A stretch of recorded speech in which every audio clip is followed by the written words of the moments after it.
The trail of the 3rd Army and the 19th Tactical Air Command of the 8th Air Force is marked by more than 40,000 white crosses, 40,000 dead Americans.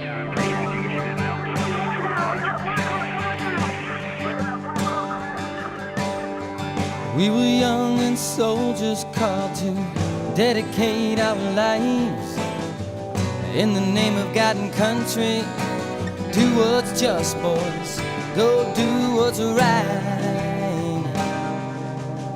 A hot band of brothers waiting on our chance to add one more page unto the victory dance. Here am I, Lord, send me, send me. Victory lies in the spirit of the lives of the men who died for me.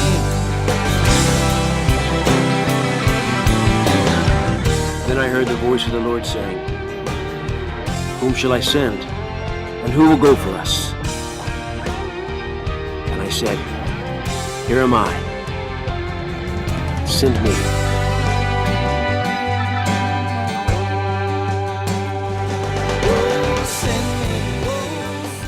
This is Michael Broderick, Marine Corps veteran, actor, and Gallant Few board member. You are listening to the New American Veteran. Now here's Carl Monger.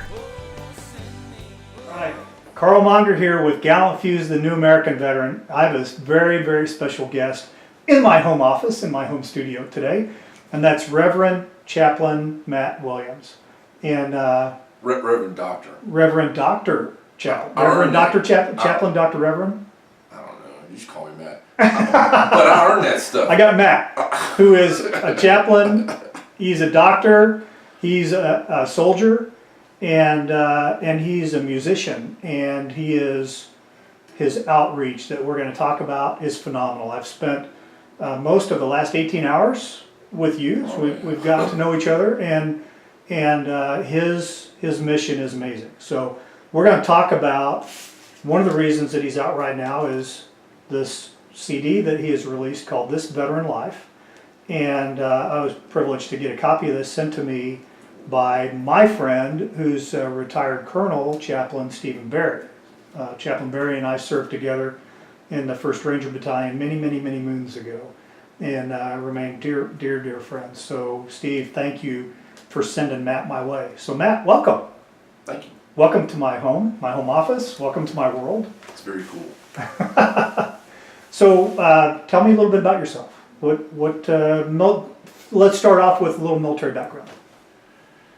So it really starts with my grandfather, World War II vet, my great uncle, World War II. Probably before that, but I don't know. My dad in 1962 started it all at Fort Knox. Went to basic training there. Did a pop-in when I was there with the 3rd Brigade, first ID as a chaplain. Did a pop-in from Florida. I don't know about the rest of y'all, but having your parents just pop in, buddy. But he did. He came by and he showed me where he went to basic training, and it was all gone. And he went in 1962, and then he was a supply guy. And most of the people that he went in with, they died. So my dad was really impacted by Vietnam, although he never went. You know, it's been suggested that everybody who was in America during Vietnam is partially a veteran of Vietnam. Not that they experienced the other thing. Impacted by it. But it's impacted by it. Like you couldn't, and it's weird because I don't see that as much as my dad would, and you're closer to my age than my dad. He's in his 70s, and so my military history started with my parents. Now my dad was in E7 when I joined. He was AGR. He did 28 years. He went back in. He was a recruiter of the year 5 times in a row. Big deal. If you've had to do that recruiting deal, you know what I'm talking about. It's not easy. My dad has a little ring, and boy, he replaced his wedding band with that ring. It's so important, you know. And But that's where it started for me. And by the time I made it into the Army, I didn't even know what an E7 was. That's my dad retired as E7. And he was that guy that's language was, it's too rough for this show right now. And I'm proud of my dad. I'm proud that he didn't try to scare me. He didn't tell me weird things. In fact, I really didn't know it until, I didn't know his story until I was actually in the military. And then I got hurt in Afghanistan and I wound out getting out, and he was so disappointed that I didn't make major. And I kind of was too, to be honest with you. I am a little angry about it. I mean, anyway, but so I joined as a chaplain assistant because. So you enlisted? Oh yeah, I did. I enlisted at MEP Station in Montgomery, Alabama. Then they sent me straight to Fort Benning, Georgia, home of the infantry. I couldn't be in the infantry because I'm red, green, colorblind, so I don't know the difference between what's dangerous and what's safe, if that's what those colors connotate. But I did start my career at Fort Benning, and sitting out there in Sand Hill, well, I learned to talk in a whole new way. And it was tough, because I didn't go in until I was almost 30. And So you enlisted when you were 30? Just about. Wow. I think it was just about 30. And then I went to Fort Jackson, where I became a chaplain assistant. You know, you go through AIT just like the rest of everybody else, and learn what to do and what to say. And then they sent me to Germany, Big Red 1, 1st Infantry Division. And back then we worked as a division, so things were set up a little differently than they are today. And I was in the 4-3-80A.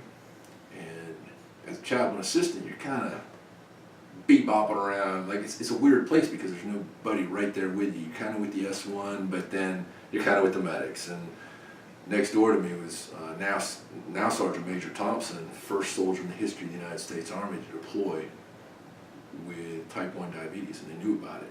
An incredible guy. He's done a lot of work for the American Diabetes Association. Hey Mark, if you're watching, it's a great program here. I'd like to have you two meet up at some point. He's still in. I think he's in his final year or something. I'm not sure when you're going to retire. Anyway, but Mark came into my office, and back in the day they had ARs and FMs regulations and field manuals, because that's the Army runs by law. And he dropped these stuff on my desk, and he said, you know, you're governed, your group as chaplains and chaplain assistants are governed by these FMs and ARs. You have to learn them. I want you to give me a report at the end of the weekend on this one and on that one. You know, like, he was a real pain. And so, and I learned it. And I realized that he had just given me power. He had provided me with knowledge. And knowledge can be power if it's used. If you can have all knowledge in the world, like you got all these books. I love going into people's houses and looking at their books. And I'm looking at one right now here, thing called War of the Soul, Ed Tripp. Took me 4 months to read. Took me like 4 months to read that because it's hard to read. I cried a lot. First time I guess I cried in a while, but I did. In the privacy of my home. But so he started giving me power, and going into Iraq and Afghanistan, it's common knowledge now that we were almost 300 or 400 chaplains short. And powers that be came to me and were like, hey, listen, you got a degree, you're cozying up over here, just enjoying yourself as a specialist and having a good time. We need chaplains. Think about the chaplain candidate program. So I went back to now Sergeant Major Thompson and said, hey, Mark, what do you got? I didn't say Mark, I said Sergeant. But what do you got, Mark? And he said, I've never heard of that. It's a little obscure, one of those things that you got to search for. And he did. He found it out, and he did some research for me. And I became a chaplain candidate. Long story, but it happened. And I was a chaplain candidate. I went to get the master's degree. All chaplains have to have a master's degree. They have to have some experience. I worked in a hospital, and I saw blood and guts and pain and death and suffering. And I learned about family systems theories. I learned about, introduced to Carl Jung, Carl Rogers, the great psychologist. Like, what did chaplains have? You know, when I was a chaplain, I saw guys that walked around handing out candy. I saw guys that stayed in their office. And then I saw guys that were in the field. that were sleeping right beside where the soldiers were, that were serving them dinner, that were there when they were hurting.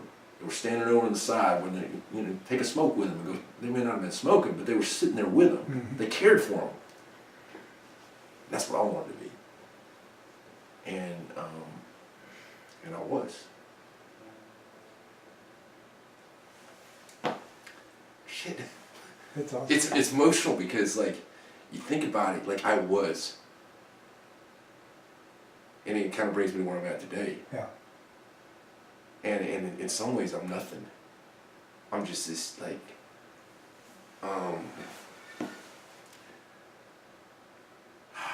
when you're medically retired at 12 and a half years, and I wanted, like I had, like, Colonel Barry, as you introduced earlier, was one of my mentors.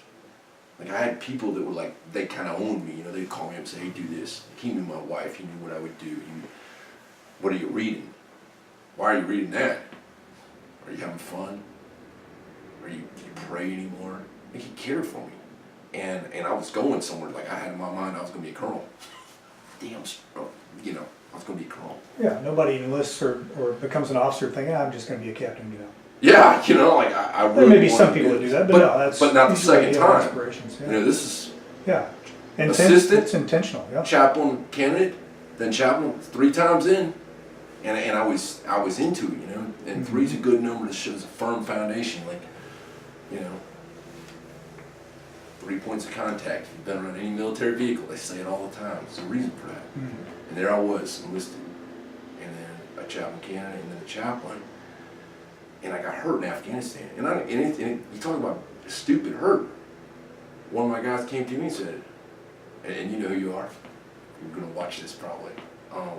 Hey chaplain, let's go for a run. And sometimes when people got a lot of responsibility, they don't have time to sit and talk. But they need to talk too, because what's holy is their story, it's sacred. And so I put on my running shoes and I go for a run. And my guys saw it. If you're on Jalal Bad in 08 or 09, you've probably seen me run around the track once or twice. And there was a patch back then before it got all paved, and I hit some rocks and I fell down and my back went out. And I could hardly move.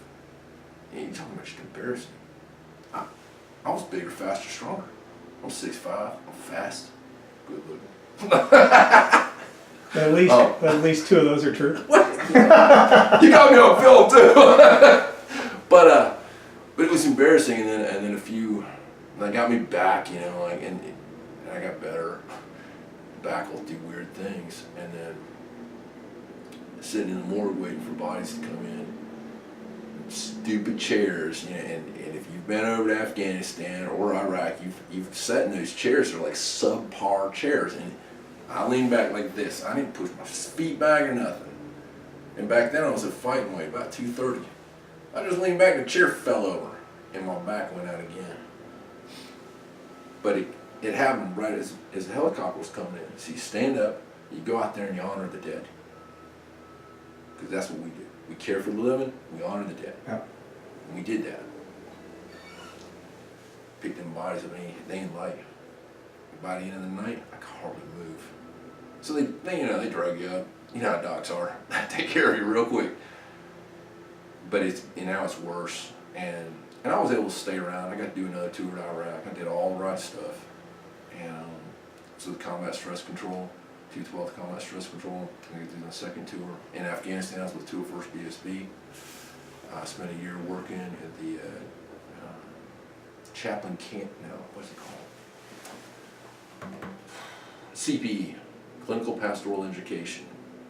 I'd already done some in the civilian world, and one of my mentors had seen fit that I would be a good fit for that, so they sent me to Walter Reed for a year, and I enjoyed it. I liked working, helping people out, and studying about what really helps. Like, how do you listen? It's a hard thing to listen to. It is. Very difficult. And so that's to sum up my career, came back from Iraq, and this guy says to me, hey, that thing you got on your MRIs, I can see you're in pain here, and the doc's looking at it, I'm going to send you over to this clinic down there, Fort Campbell. I'm like, okay, sure.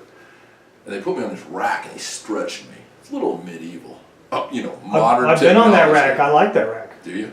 It's a friend. And so some people I have it an works. inversion table in my little exercise room over here too. That's awesome. For me, by the end of it, I had to have help getting off the table. By the end of the month, when they get y'all to 75 pounds, I was Percocet up to get in there because like I knew it was coming. Mm-hmm. And by the time I left, I was like in dire need of more Percocet. And thus started my addiction because I started realizing I don't like that stuff. It took away the pain. I still could barely walk. And I remember that the week before I did it, I did my last PT test. On Fort Campbell, they have you do 4 miles in under 36 minutes. There I was. I pulled it off in 32 minutes. I nailed that sucker. And for an old guy that wasn't doing Not too bad. much, Not not bad. bad. Not bad for just, not really trying. but I did it. And had I known that was the last time I'd run faster. I'd run harder.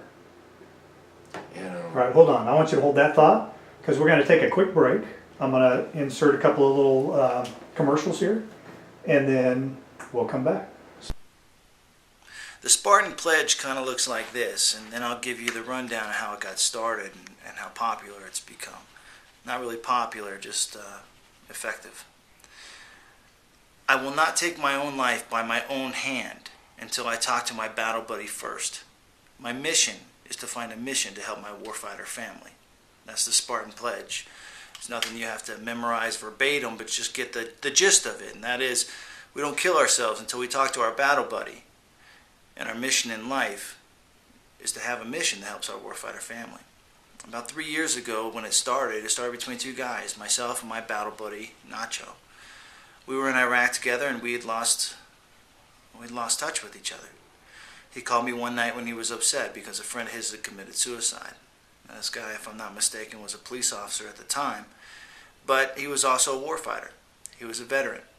And that brought up the subject of suicide between us. And we realized that both of us had spent a lot of time thinking about suicide but not talking about it. And with the suicide rate in America being what it is today with warfighters, it's something that is a definite, relevant subject. Since then, I've taken that pledge with other warfighters, more than I can honestly remember. And now not too many people take that pledge with me because they've gone on to take that pledge with other guys, and it's just permeated throughout the community. Every guy I know that I took that pledge with has taken it with several other guys. It's been put on posters on Facebook and all over the place. And in my opinion, nobody owns it. We all own it. We all own a piece of it. We all have a piece of that. The Spartan Pledge. Because it's something that means something. Because we don't trust the doctors. We don't even trust our family members. But we trust our battle buddies. So take that pledge with your battle buddy. And remember, if someone takes that pledge with you, that means you're taking it with them. Me, I'd have to contact a lot of people if I was going to off myself. And I would, because I took a pledge. That's the descendants of Sparta. That's what it's all about. That's what the Spartan Pledge is. If we can just do that, we don't need all the other stuff. We take care of ourselves, we take care of our own, and we maintain a mission focus. The Spartan Pledge. That's where it comes from, and you decide where it goes. Contact a battle buddy. Talk to him. Find out that what you realize and what you think is reality is not necessarily reality. We all are going through the same thing in silence. You don't have to sign a paper. You don't have to make a dedication online. It's just a phone call between two guys, two warfighters, male or female, doesn't matter. I will not take my own life by my own hand until I talk to my battle buddy first. My mission is to find a mission to help my warfighter family. All the way. Make it happen. And we're back. You were just talking about where your addiction started. So addiction started in my mind. I think it's the real important thing to say to folks. I didn't do anything illegal. I just went to the doc, and he asked me, "How you feeling?" Horrible. Absolutely horrible. Well, try this. Try that. When you're 6'5", and at 230 you start taking stuff, then 240 comes right around the corner, and then 250 and 260 and 270. And by the way, then they sent me to the Wounded Warrior program. because useless to the unit. Meaning we're a transition unit War transition. within the military. That's right, yes, Okay. within, yeah. And, and it's a huge difference, yeah. Like Absolutely. the wounded war thing's a civilian run deal. Right. It's had its ups and downs over the last few years. Some guys get some help for it, but it's not run by us. Right. It's not a veteran-led program, if I'm correct. So It is now. it is now? It is Okay, now. so maybe, and I think we're seeing some changes there too, because I have a couple of guys, one of my drummers does some stuff with them. And I know a couple of bikers that do some things with Wounded Warrior. And Yeah, if they I do know some. I'm connected to them here in the Dallas area, and they have me come out and talk to some of the veterans that are going through their program. So we're working on building that collaboration, and their willingness to reach out like that. They didn't used to do that. Now they're doing that. So Well, that's a very shows positive the step. growth Yeah. of their and the strength of their organization. And they have the resources that they can. Yeah, that's They right. can really do some good stuff. But so anyway, back to So- you were in the AW2, Army Wounded Warrior. That's right. AW2. Yeah. And Fort Campbell, Kentucky. And I'll tell you what, it didn't hit me until probably a couple of weeks after it happened. And in fact, it's kind of crazy. This month, it's 4 years ago. This month, May 30th, they retired me medically, 2013. And I didn't want to be retired. I mean, I finished my doctorate degree. My dissertation was approved in April. The Reverend Doctor. never worked a bit at it. And I just kept taking, I came home, went to the VA, kept taking drugs. I had a really good doctor at the VA who got me off of those drugs. Because he came to me and he's like, what are you doing? He got me in a group. Which VA was this now? I don't want to say, Okay. for his sake. Okay. But, because they're not all the same either. Right. And guys, like, Well, you said he was good. he was So good. that's what I was going to say. If you want to say where it was, but, I but don't. I think Let's I go- think for this, well, and I think too, like, I think every one of you all have to go out there and find out. There's a great great website where you can rate your experiences and look what other guys are doing, and we can clean up the VA by going to that website. What's the name of that? TruthScore. TruthScore. It's a great. TruthScore.com. In fact, you did a deal with those guys. I did. Yeah. So like, let's use that tool, but don't just go off my opinion. I'm not here to endorse or not, but they got to help me. And I'll tell you something else. There were doctors that didn't help me. I had to keep going. I had not to give up. That's real important. Yeah. When you have to recognize that you're in charge of your own care. And you know who really helped me the most? It was the guy to my left and the guy to my right, because I found a group and I got in a group. And I didn't want to go to the group either. It was kind of recommended. And I was like, I ain't going to do that Yeah. stuff. I'm the chaplain. The last thing you want to do. It's embarrassing. Yeah. And I got, look at this. Carl, I got all my limbs. You can't, I mean, like, it's just a sad state of affairs. I would love it if, like, me and my buddy George Tiger, shout out to George Tiger, I don't know where you're at right now. I think you're coming back to Fort Hood. We used to joke about, like, wouldn't it be great if you lost a leg and you got, like, a prosthetic? Then you could be like the one-leggedchaplain.com. You're going all the way to general. But the truth of the matter is, so many of us right now as veterans, your injuries don't show at all. My injuries don't show. But they're real, and it's embarrassing. I was embarrassed to go sit in a group. I was embarrassed to say, yeah, I was a captain. I've got a doctorate degree, and I'm sitting here. And by the way, even when I was enlisted, I never pulled a trigger in anger, or in duty, in the line of duty. Nothing blew up beside me. Why should I have PTSD? Doesn't make any sense at all. But it's real. It really happened. I had to get real help, and I had to admit who I was. And when I started looking for help, then I could find it. That's why it's important to, like, go out there, guys, and find this stuff. Don't sit back and rest on your laurels. There's nothing, like, we're in Carl's house. He sold stuff so he could have this stuff to do this. I mean, did your daddy leave you multi-billion dollars? We're not I haven't found right it yet. now. I haven't found it yet. No, and you did something with your life, and you did something in the community that you were with. Why isn't every group like that? Which leads me to where I'm at now. Because when I got clear, my mind came back. I got off Social Security, disability. Leave that stuff for when I was 60.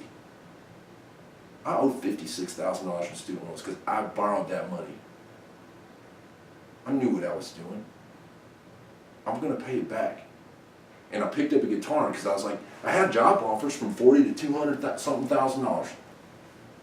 Me and my wife were talking. It's like, what do you want to do? Want to just go make some money? Is that what you're doing in your life? Just making some money? Because I don't have any children. So I'm gonna die. It's just all gonna be here. Happens every day. Watch people die all the time. They leave it all behind. Estate sales, just junk. We know it. Like, just think about the newest thing. 10 years ago, you couldn't have done all this stuff. Not at all. I mean, it just changes. It's going. It's crazy. Like this little tuner right here.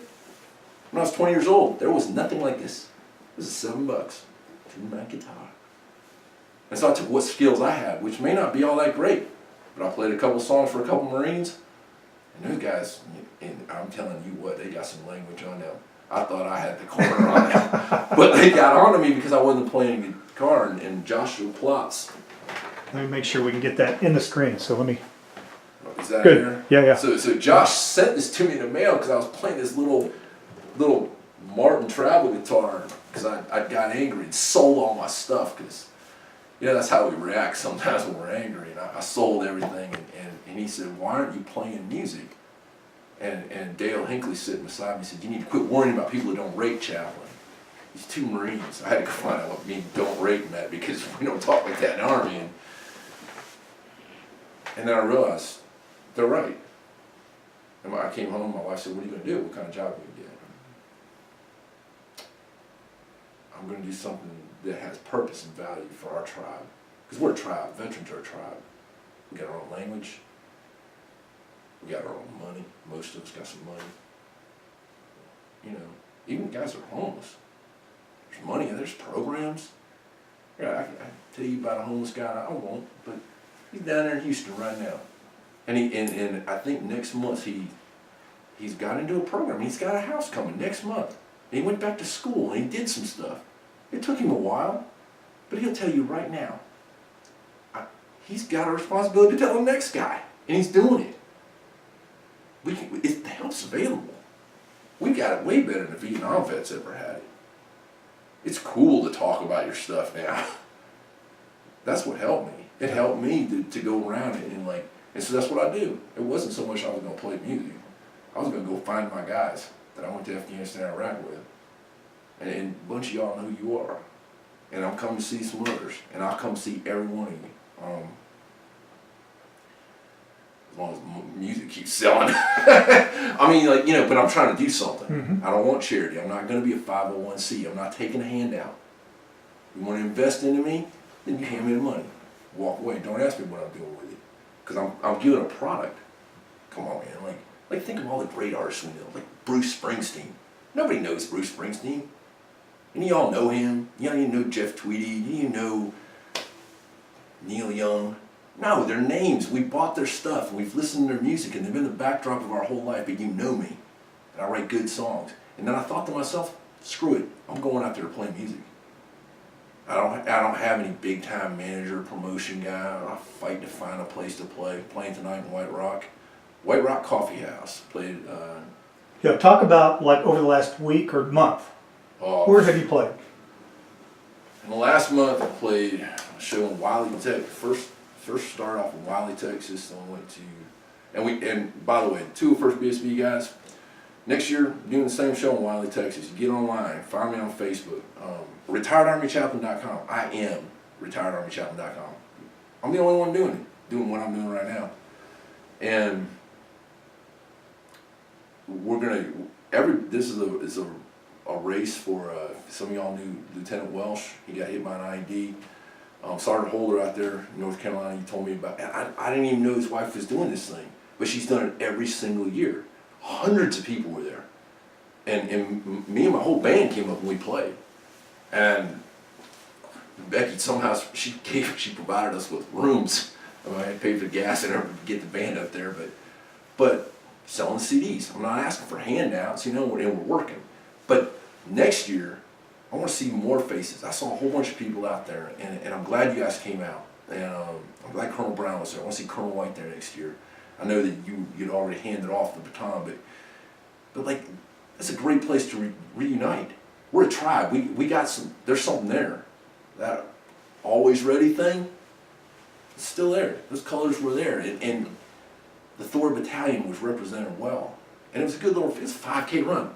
I mean, like, I'm really jacked up, but I could probably have made it around the block. I can limp a 5K. There we go. Yeah. I mean, like it. So you guys come out next year. I might not be able to walk the next day, but I can limp a 5K. So we did that. Then I played. Yeah, right. Then I played in Austin the next night, and Dave Peters is doing a bunch of good work down there. If y'all want to look up David Peters, he's an Army chaplain I served with. He's got 3 books. One of them right now is, or all 3 of them, I guess, are optioned for movies. I guess he has 5 books, and 3 of them are optioned for movies. But the one I'm really familiar with is called Death Letter. It's pretty interesting.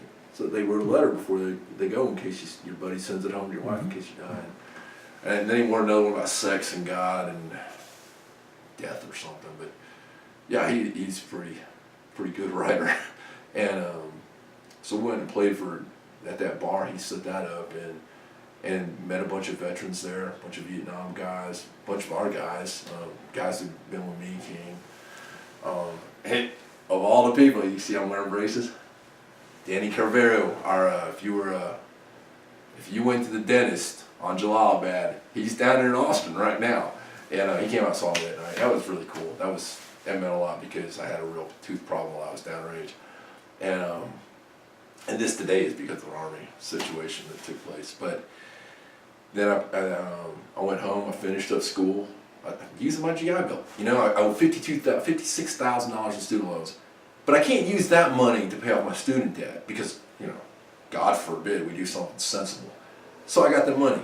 Well, I'm not going to let it go. My wife finished her degree because you can pass it on to your significant other. And then I was sitting there thinking about what I should do. Well, I'm real good at school.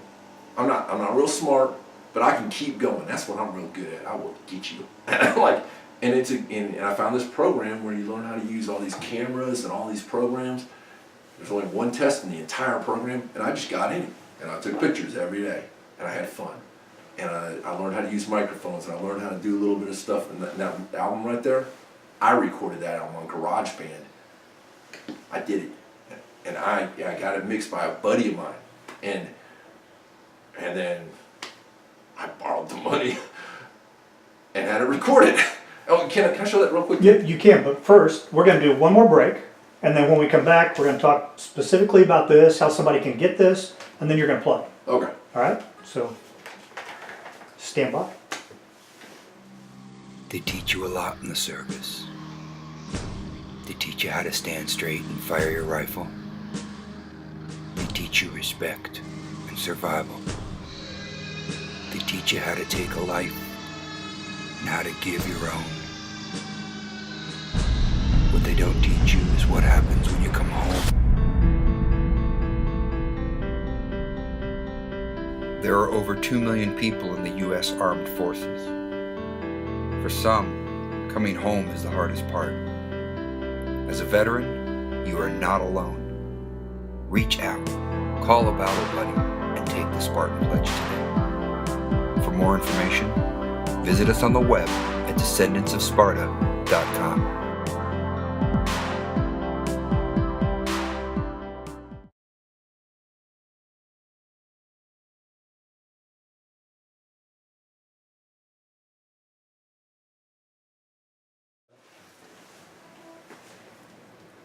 This veteran life, retired Army chaplain doctor. You don't say doctor on here. I don't. It's Retired Army chaplain doctor, Matthew Owen Williams. This veteran life. Hey, can I say something about this? Yes, sir, please. So when you get the album, like, so I made this album, and I wanted the pictures to say something. So I'm going to tell you what they say, because, you know, there's all this mystery. And there's a lot of mystery. But right here is a snow angel. And it's somebody I served with in Afghanistan. Jumped into the snow and made a snow angel. In the back is Fort Pickens, where they held Geronimo. And that's a dark moment in America's history. But there's this place down in the bottom of Fort Pickens, Pensacola, Florida, where they used to store the ammo down in the bottom, because if a cannonball hit, it'd blow everything up, so they kept the powder down in there. And there's light at the end of the tunnel. And sometimes when you're a veteran, you're just a shallow what you were, just like a snow angel. But there's light at the end of the tunnel. And on the CD, if Carl, can you give me a CD? I want y'all to see the CD too, so I drew some stuff, you know, I'm always in this art. It's a heart with an arrow in it. And some of the pain associated with the betrayal, the anger, things that we thought were one way and find out they were quite different. It's like an arrow coming into your heart. But there's some gold stuff coming out. Now I'm really green colored wine, and I use that gold because like when you're in pain, you're hurt, you're suffering, all that stuff that you got, that I got, that stuff, that's real, that's important, that's holy, it's sacred. And out of that you can do something great with your life. The stuff that scares you the most, that's what's real. And I don't want you to run from it. You may not know what to do with it. It may scare you to even cry. You know, because we were taught to be tough. Nobody's weak. I remember back when I was enlisted laughing at soldiers who were hurt. When I became one as a chaplain years later, it didn't feel so hot. I'm ashamed of what I did to some of those other guys. Yeah, I am ashamed. It was wrong. But I did it. That's the homeostasis of the Army. No one individual changes the status quo. And I wanted to be part of that group, and I was. It was one of the greatest things in my life. Now out here playing this music, it's me giving what I got. Nobody's told me I'm not good, so I just keep doing it. And I want it all. I want every one of you to buy an album, not because I want your charity. Just like I don't want you to keep taking charity.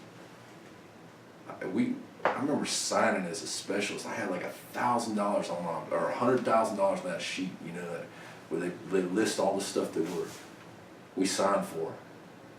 Stop looking for handouts. We're soldiers, warriors. We did something with our lives. We're less than 1% of Americans put on a uniform of any kind? We got courage. Even the guys that are suicidal are not walking into malls and shooting them up. There's integrity.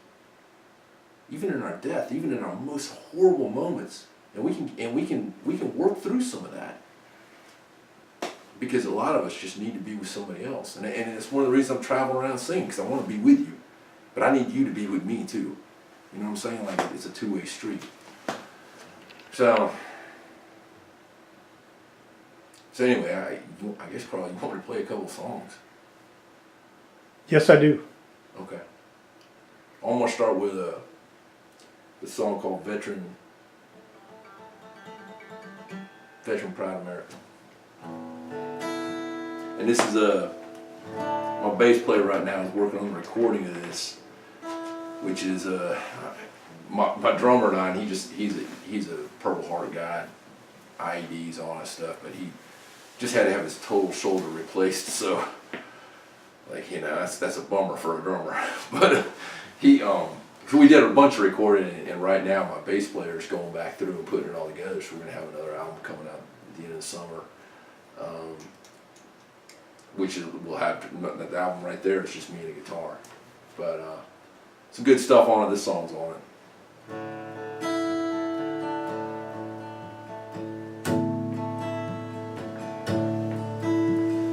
Vietnam vets are dying. Civil War boys are gone. Now I've been to Iraq and Afghanistan. Now I know I ain't got long.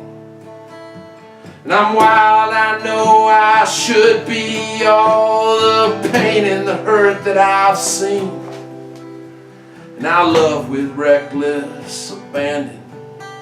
And I'll see you in my dreams.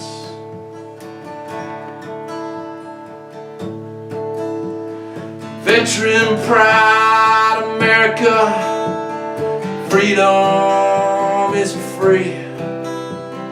Follow me, yeah, follow me and be all you wanna be.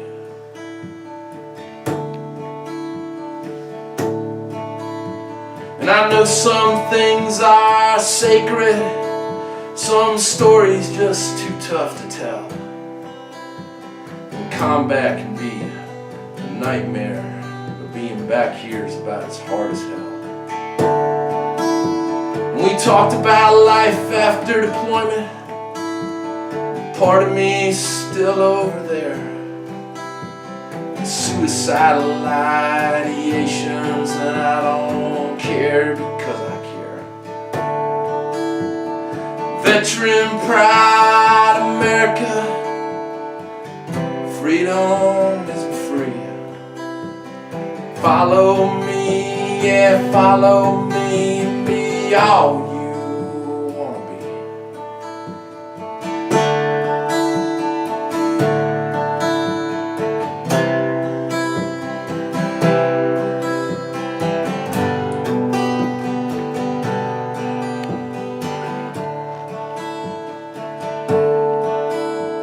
There's many of us out here, every city, every little town.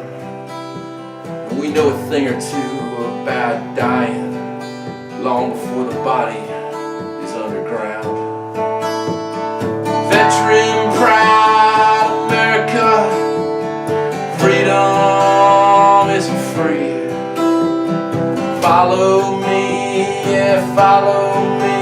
Be all you wanna be.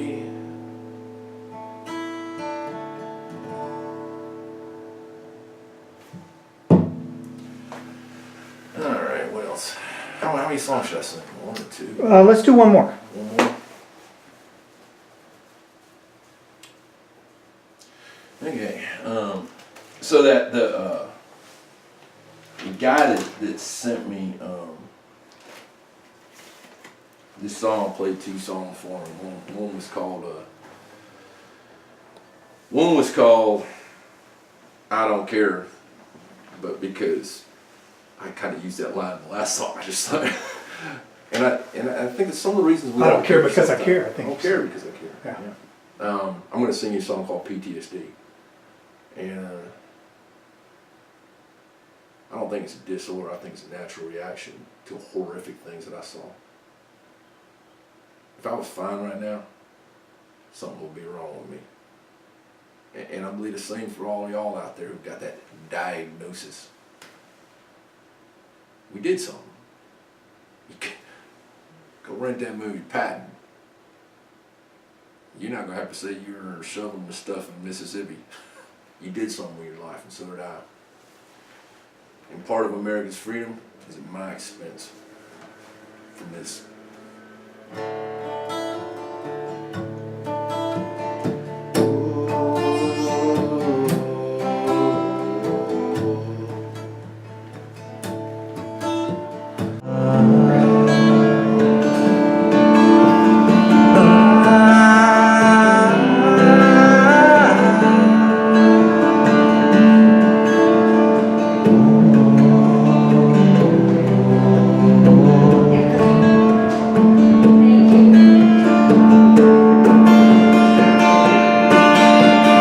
PTSD don't mean that you can't love me. It don't mean that you have gotta drug me. PTSD don't mean I'm out of control. PTSD don't mean I lost my soul.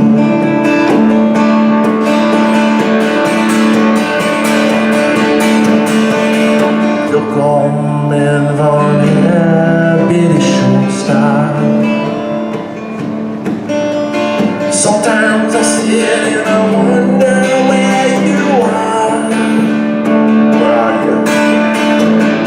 In the world of nights, when you roll those dice.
God from over there.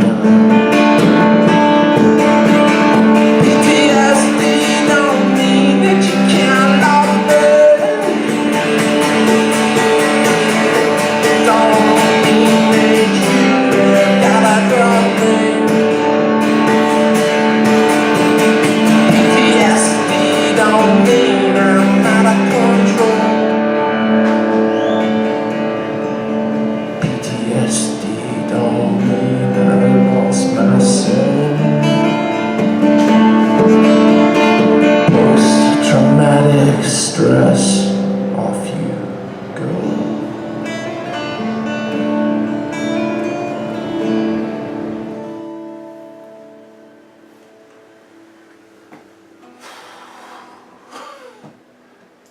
That's amazing. It's a journey, man. Like it just sucks it out of me. Like every time I play, but I also like I'm healing every time I play. Like I want to cry, but I'm like having fun. You know, it's this weird thing, Carl. It's like our tribe. Man, there's guys that can play the guitar. There's guys that can sing. There's girls that can sing. There's girls that can play the guitar. I mean, it's like we are something else, and we're all over the place, man. Like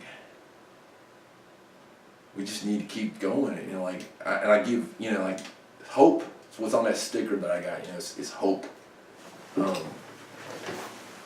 we're good. I'm close enough. It's hope, man. It's what we're talking about. It's what you're, and I love it. You're a ranger, right? Technically, I still am qualified, but I don't know if I can pass the PT test now. But that's why when people go to your thing, because you started where you were, right? Yeah. What's the name of your website? Gallantfew.org. Gallantfew.org. So I want all my people to go to that thing one time. Because what Carl did was he started where he was. He's a real humble guy. He's not like, I'm better than everybody else because I'm a ranger. And I loved it. I had this conversation with Carl, and he told me, he's like, hey, we're lacking. You know, like, not reaching the female population here. There's tons of people. Where's the 88 mics? Where's the logistics? And there's a button on there so that if you're not part of these groups. But you know why those groups are there, folks? They're there because these guys started where they were. We're going to help each other. Join me, and let's go where we're at. You know. One of the things that I have said from the very beginning of Gallant Few is it's about community. It's our community. And our community has to do what's right for our community, and Gallant Few has to be of, for, and by the community. So I love that. One of the reasons why we're not of the 88 mic community right now, or the female community, is because we don't have that here. We need them to come here, we need them to get involved, we need them to be leaders. That's right. Because it's not, Gallant Few is not about me, it's not about who I am or where I've been. That's the launching point, but it's about our community. And if our community doesn't step up and take leadership, then our community is just going to continue to just kind of. Well, and the truth of the matter is, on. if our stories are sacred, if I'm right, and it's not these buildings we call churches or buildings we call temples, but it's our stories that are sacred. And there's a certain holiness about every one of you. All you guys with tattoos on your arms, all you guys that are the priests out there of our community, of our tribe, putting those tattoos on because those tattoos stand for something. They can't take them from you. They're not going off with the next wife, with the dog dying. It's not, they're on us. You might lose a limb, but you can redo the tattoo because the tattoos stand for sacred stories. And you started where your sacred story had you. You started where you stood. That's why it's so awesome. And that's why I'm telling all you guys, let's say it again. Of the community, by the community, for the community. And www. Gallantfew.org. How do you spell that? Golf Alpha Lima Lima Alpha November Tango Foxtrot Echo Whiskey. No. That's in layman terms, GALLANTFEW. Few, not very many, because sometimes when I talk, I don't know if it's my Kansas accent or what it is. You know, our tribe. Pick up. Our tribe's made up of people who never put on the uniform. Mm-hmm. Like my mom was part of our tribe. My dad did 28 years. Let me tell you what, if it wasn't for separated living, her in one state and him in another, they'd have been divorced. I think one of the statistics, and your statistics guy, said that in 2014, 80% and below something was divorce rate for E5 and below, 80%. E5 and below were divorced. And everybody that I married that I think, now if you're out there and you're seeing this and I'm wrong, but I think that everybody that I officiated over the marriage ceremony, they're either dead or divorced. Our tribe is, You just ruined your opportunities to do any more weddings. I don't want to do any weddings. I'm always like, man, I've had, that's crazy too, girls. Cause like I've had people ask me, would you do my wedding? Did you just hear what I said? No, we're going to help you break that statistic. All right, we're running out of time on the battery life on the camera right now. What closing thoughts for this? What do you want to say? What do we not cover? So a couple of things. One, we've talked about your website, which I think is important. Yeah, we need to talk about retiredarmychaplain.com too, because that's your website. Yeah. And that's you made this remark I think last night or this morning. It's all kind of fuzzy in my head right now. But you said the reason you have retiredarmychaplain.com is because nobody else did it. There's no other chaplain doing this. Right. No. I am the only chaplain that I know of who will stand up in a bar or go play for a motorcycle club, and I'll play for all the motorcycle clubs in America.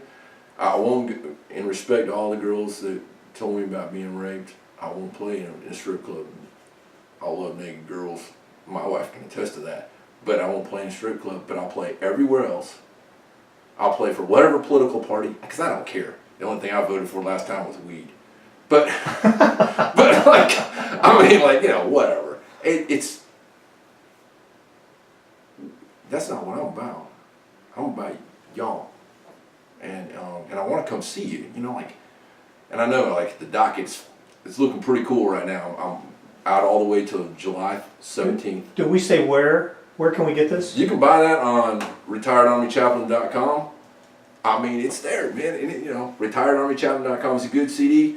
I'd love to turn on a movie and find somebody put my music in a movie. Well, I'll tell you what, I would like to incorporate part of it into the show that I do.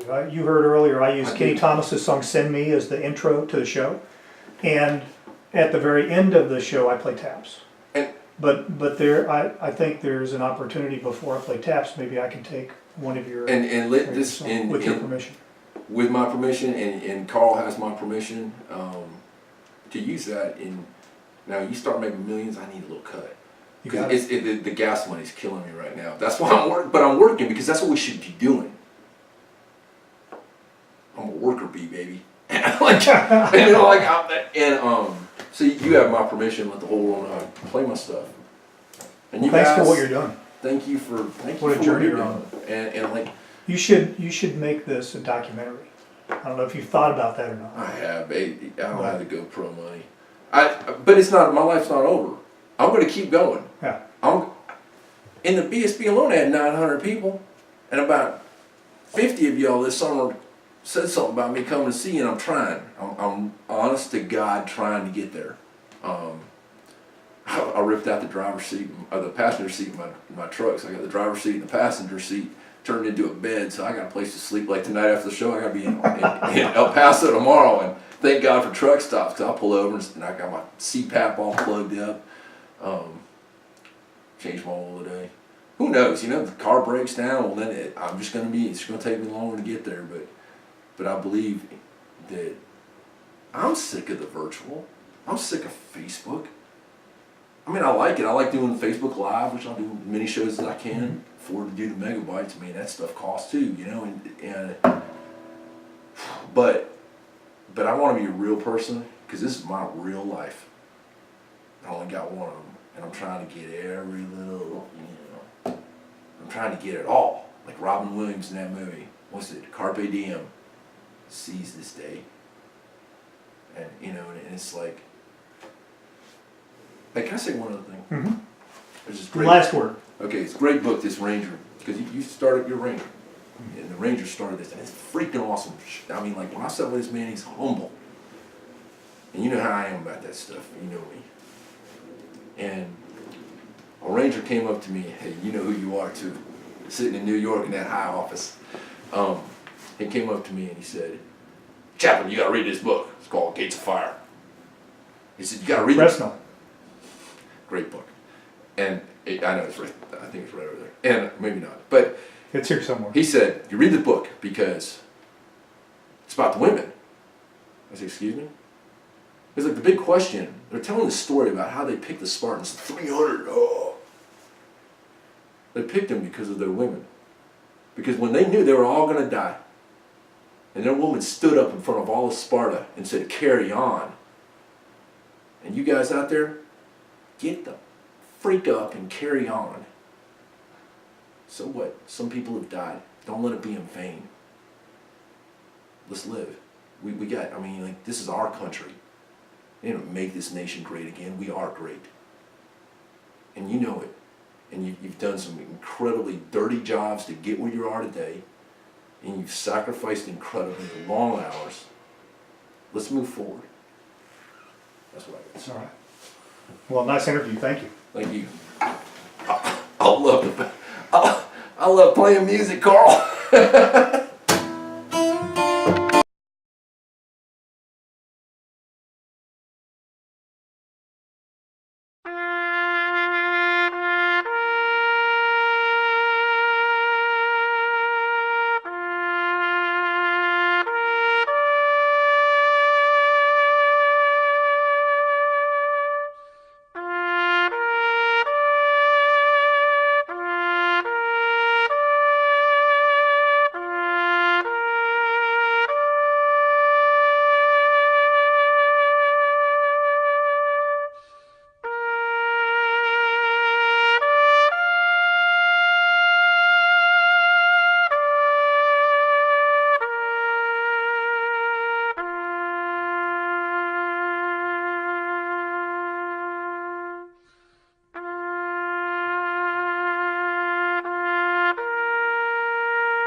That beautiful rendition of Taps is a public domain recording created and recorded by an employee of the United States government. It is open source and not under copyright protection. Kenny Thomas' song Send Me is used by permission of Kenny Thomas. Isaiah 6:8 was read by Tim Abel. Thank you, Michael Broderick, for the introduction. All work is original or used by permission. This has been a production of Gallant Fuse, the New American Veteran, a member of the Heroes Media Group. All rights reserved.